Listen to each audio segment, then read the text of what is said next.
I grew up in a world where there was no room for doubt. My home was luxurious and my parents were strong, influential people. Everyone thought that I had everything you could dream of. Money, status, the best educational institutions, and many privileges. However, this was not my life. It was a life that was chosen for me, a life in which I was just a part of a big machine. My parents, successful entrepreneurs, always dreamed of me joining their business. They were building this world and I was to be a part of it. All these exclusive meetings, expensive parties, private jet flights, it all seemed alien to me. I couldn't understand why others were so excited about something they hadn't achieved on their own, why success was measured only by how much money and influence you had. When I was little, my parents always told me, "You have to be like us, you have to continue the family business." They didn't even notice how often I asked myself why I should follow in their footsteps. For me, their world was a place where everything is decided for you and where your wishes often go unheard. I couldn't understand why I had to follow their plan, why I couldn't choose my own path. And it was then, in those moments of loneliness, among the luxurious halls of our house, that I realized that if I stayed here, I would eventually become just a shadow of who they wanted me to be. My life would be defined not by my aspirations, but by other people's expectations. So I decided I will leave. I will leave this world which was just a cage of gold for me. I had to find my own way, build my life without their help and support. It was scary, it was painful, but I was ready to move forward. Life was not easy, but I was stubborn. When I joined the company, I thought I would find a place where I could prove my worth. I wanted to be as professional as everyone else and work at my best. But reality quickly shattered my expectations. From the very beginning, I felt that I was being looked at differently than I was used to. I was new, a foreigner from another world with an accent that not everyone could understand, with a name that didn't sound like something they often heard in the office corridors. And although I tried to fit into this new role, it was very difficult to leave behind an untarnished reputation. For the first few days, my colleagues were still polite, but within a week, everything changed. I came to the office with new ideas and hoped that I could bring a fresh perspective to the task, but instead I found that my suggestions were perceived as something too ambitious, as something we cannot afford. But the worst came when I became part of team meetings. One of my colleagues, a well-known woman in our company, started making fun of my accent. She couldn't help herself and kept interrupting my speeches, saying, "I'm sorry, but I just can't understand what you're trying to say." Those sitting next to her did not react. They remained silent as if it were normal. I tried to endure it, but with each new incident it became harder for me. Once, at a big meeting, I proposed an idea for a new advertising campaign. My words, although clear, sounded with an accent, and I noticed that some of my colleagues started whispering. I gathered my courage and said, "My idea does not depend on how I speak but on what I propose." But instead of discussing the point, one of my colleagues continued to mock me, trying to repeat my words with a similar accent. The room laughed again. I felt my chest tighten, but I kept going, trying not to show my confusion. And one more thing. Every time I started to speak, I noticed my colleagues looking at their watches, as if they were waiting for me to finish so they could get back to more important things. It was tearing me up from the inside. I increasingly felt that my background and accent determined my value at work more than my qualifications.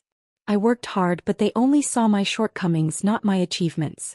This began to affect my attitude towards work. I stopped feeling like a part of the team even though I tried to be open. Sometimes I would stay in the office late to finish a project, but as soon as I was alone, everything around me became cold and soulless. I felt more and more isolated, and with each such incident I became more frustrated. I was no longer the stubborn girl who started this journey. I was no longer sure if I could continue to fight. But I couldn't stop. I couldn't let myself be broken. I knew that every step was not only my future, but also proof that I could do more than they could imagine. I kept going. It was painful, but it was my path and I had to go through it to the end despite the ridicule and isolation. I decided that my time would come. And when it comes, they will realize for sure that they did not notice my potential. Time passed, but nothing changed for me. It seemed like I was staying put, like I was always going in circles. All these years I tried to prove to myself and others that I was worth more, that I had the right to succeed. But the harder I worked, the clearer it became. For many of my colleagues, I remained just the one with the accent, the one with a foreign background, despite my efforts and achievements. My senior colleagues stumped me again and again. At every important meeting, I could feel their eyes crawling over me, ignoring my ideas and suggestions. As soon as I raised my hand to express an opinion, I heard myself interrupted again and again, as if my opinion was not valued. No matter how hard I tried to show that my accent didn't matter, it was always an obstacle for some. And even when I found solutions that I came up with after long days of sleepless nights, they were ignored. Every day at work was a struggle. Even when I first joined the company, I was constantly given tasks that were less important and smaller than those of my colleagues. I convinced myself that it was just temporary, that once I proved my worth, everything would change. But over time it became like a trap. Every time I tried to get more responsibility or approach senior management with an idea, they just brushed it off, shifting the conversation to less important issues. One day when I was entrusted with putting together a presentation for a key client, I realized how deeply I was underestimated. I worked on this presentation for several days, spending hours researching and organizing all the data. As soon as I presented my work at the meeting, one of my senior colleagues, the same one who was constantly mocking my accent, simply said, "That's not very original, you could do better." Despite his comment, the client was impressed and invited us to a new meeting, but there was no recognition. Every time I faced situations like this, I felt more and more isolated. You start to doubt your abilities when you see your ideas not being given a chance to live just because you don't fit the mold of a successful employee. I was often not invited to important meetings or my suggestions were not taken into account, even though I knew I could contribute important ideas. All of this was a result of discrimination, though not always explicit. My room in the office became a place for introspection, where I spent more time than with my colleagues. Am I not worthy of this? Why am I constantly ignored even though I do my best? Every day seemed similar to the previous one. I went to the office with the feeling that I wouldn't change anything, but I had to keep going. What else could I do but fight? The pressure was growing and I felt like I had no strength anymore. I was angry but also powerless. The feeling of injustice was taking away my energy. I tried not to give up, but the realization that my colleagues didn't want to take me seriously because of my background was a heavy blow to my self-respect.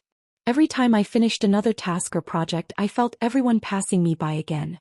It seemed to me that I was always left out, as if I didn't belong in this world, even though I worked hard for it. Sometimes I thought about my parents when we were still together, and how they encouraged me to go my own way even though it would be difficult. I now saw how difficult it is to be at the top, not only in business but also in a society where every move depends on who you are and where you come from. Corporate events have always been a challenge for me. All these smiles, these strained conversations about the weather and trends, as if we were a real team, not colleagues who were only interested in setting each other up. I always stayed on the periphery, trying to maintain a balance between not standing out and not appearing weak. So I stayed close to the computer, working while others were already relaxing. It was my routine to escape from unnecessary stares and ridicule. That evening, I noticed that something had changed. Everyone in the room was talking with some wariness. The manager, who had recently led us around like a puppet master, sat with a stern expression on his face. Rumors began to circulate among my colleagues, and I couldn't help but notice them whispering, choosing topics to talk about but avoiding direct eye contact. Nervousness was in the air. And then the director appeared. It was hard for me not to notice how everyone froze when he began to announce the news. His words sounded like a bolt from the blue. The company is merging with an international business. And this means huge changes. New rules, new management, new standards. Everyone in the room froze in silence. Even the air seems to have become heavy. Layoffs, new vacancies, new opportunities. Everyone began to think about how this would affect their position. Someone was already hoping for a promotion and someone was afraid of being fired. But I was most surprised by another piece of news. The new owner of the company, who had only been rumored, turned out to be from my country. I stopped, focusing all my attention on these words. Something immediately changed in the atmosphere. My colleagues, who had been ridiculing me and calling me a foreigner, suddenly began to look at me differently. I felt that they were treating me with different respect, even suspicion. The intrigue with the new owner caused a real stir. Everyone was trying to find out who he was, what kind of person he was. Rumors spread. Someone said he was a rich businessman, while others claimed that he was a relative of a politician. I sat there listening to all this and felt a chill go down my spine. I had already guessed who the new owner of the company was. My country, my native land, had now become something important to them. And I was nothing. Just a foreigner who doesn't matter until her land becomes interesting to large corporations. All eyes turned to me again, and I felt it was hard to breathe. They were more careful with their words, watching me closely to see how I reacted, what I was thinking, and even started asking if I knew anything more about the company. I wondered only one thing. Why weren't they so interested in my opinion before I became part of this big business? Why was it suddenly important for them to know where I came from? I didn't make it clear that it was important to me. I remained cold. An indignant stubbornness was awakening in my soul. My colleagues, who had previously considered me nothing more than a temporary, incomprehensible object, started talking to me, asking if I had any contacts. They wanted to use me, although they did not say so directly. In their eyes, I was already an important carrier of information. They wanted nothing more from me than the opportunity to be closer to this new owner. I remained silent. My role here was completely different. I didn't show any emotion. I just sat there watching them, their faces trying to hide their confusion, their quick smiles that still showed more fear than confidence. My colleagues suddenly changed their behavior. Those who had recently laughed at my accent and background were now becoming surprisingly friendly. Instead of ridiculing me, they began to ask for my opinion, trying to keep the conversation going, even asking about my views on the company's future. It was so unusual that I felt an internal protest. I did not believe their kindness. One day, as I was sitting in the break room, Susan, a colleague of mine, came up to me. I noticed a different attitude in her eyes, as if she was now looking at me not as a foreigner, but as an equal. She started talking about a merger with an international company, and I immediately realized that she was trying to find out something. It was obvious she was looking for an opportunity to learn more, because that's what she needed to stay one step ahead. "You're from that country, so maybe you know who the new owner is?" she asked, looking at me expectantly.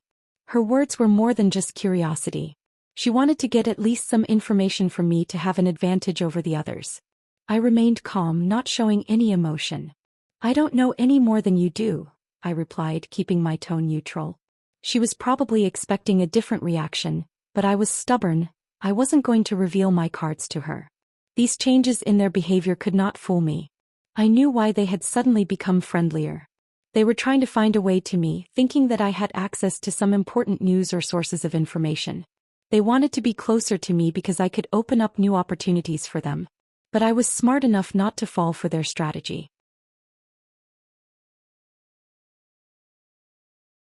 Finally, the long-awaited event had arrived. The merger was complete, and the new owner of the company arrived to officially present his plans. The office was filled with excitement and tension. There were rumors that he was a big businessman, but there was no confirmation of his identity. Finally, the moment came. The team gathered in a large conference room. People who usually didn't get nervous even about the most important meetings were too alert this time. The presentation was about to begin. Sitting in the corner of the room, I could feel my heart beating faster. All eyes were on the door through which the new owner was about to enter. Although I already knew who he was and my feelings were mixed, I couldn't help but feel the same tension as everyone else. Finally, the door opened and a man in a strict suit entered the room, looking impeccably refined. It was my father, but to everyone else he was just a big businessman. I tried to keep all my emotions to myself, not to give any signal.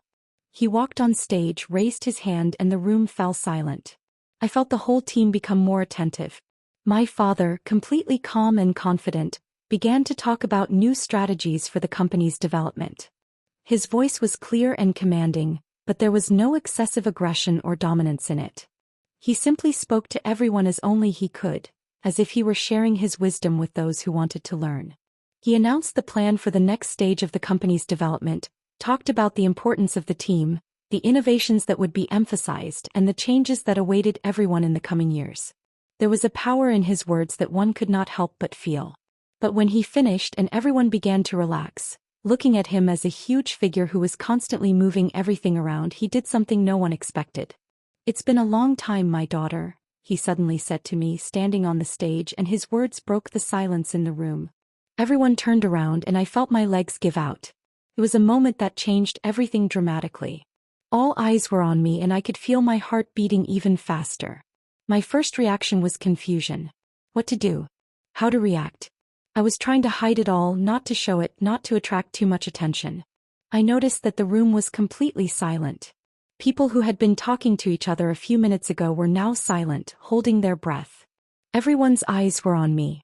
I could see the staff trying to assess the situation, analyzing every movement, every facial expression.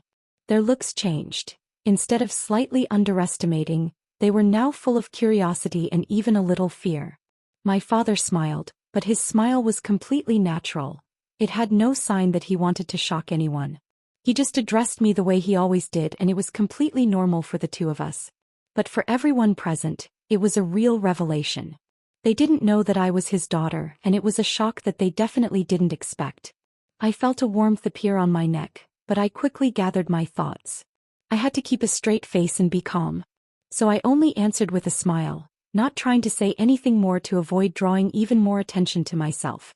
But every moment after that changed everything. Now I was the object of new attention, and this was what I had always feared, to be judged again not by my abilities but by my family. Everything around me changed and I couldn't go back to my usual life in the office. My colleagues' eyes widen and panic appears on their faces. This is what they were afraid of. Something they couldn't even imagine.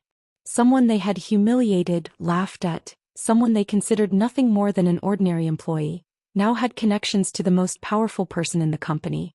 And although I didn't want to brag or show them my victory, I couldn't help but notice how their views were changing. Instead of contempt, their eyes were now filled with anxiety, concern, almost panic. The moment when my father turned to me was truly a game changer. I knew that it would be difficult for my colleagues, but I also realized that it was a chance for me. A time when I could just enjoy their disappointed look and they, in turn, could not even pretend that it did not matter. I knew I didn't have to explain myself anymore, and I wasn't going to give them any excuses or apologies. All I did was watch quietly. After a short pause, when everyone was silent, my father continued his speech. His words sounded firm, clear, and without unnecessary emotion. In a moment, he announced the restructuring of the company, which was necessary for further development. He said it was a difficult but necessary step. It was a complete change. New strategies, new approaches, new opportunities for those who are ready to work. But for many of us, it meant only one thing: dismissal. And although we didn't know exactly who would be leaving the company, I noticed some faces turning pale. It was the beginning of the end for many. Colleagues who had so often mocked me now sat with their hands on their chairs, trying to look calm, although their eyes could not hide their panic. They realized that this was not just a random twist, but a decision that would deprive them of their place in the company. A few minutes later, the messages started coming in. First one, then another, and so on. The colleagues who humiliated me the most received notifications of dismissal. I wasn't happy about it, but I couldn't help but notice how the tone in the room changed. Those who had recently laughed at my accent and my heritage were now trying to avoid my gaze, as if I were the blame for their failures. My boss stood on the stage, pale and embarrassed, not knowing what to say. His lips trembled, but he remained silent, realizing that he could not justify himself to everyone when he was at the root of many of these troubles. Looking at him only made me feel indifferent. I wasn't going to change my attitude towards him. He had built his career on someone else's grief.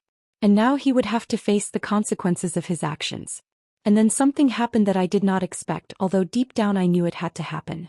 My father turned to me, looked at me with an expression I knew well, full of support and pride. "I propose you to head the company's regional office," he said. It was like a bolt from the blue. My colleagues had not yet recovered from the first news when this change stunned them even more. Everyone looked at me as if I had become a different person. I could feel their eyes on me. Now they couldn't understand what had happened.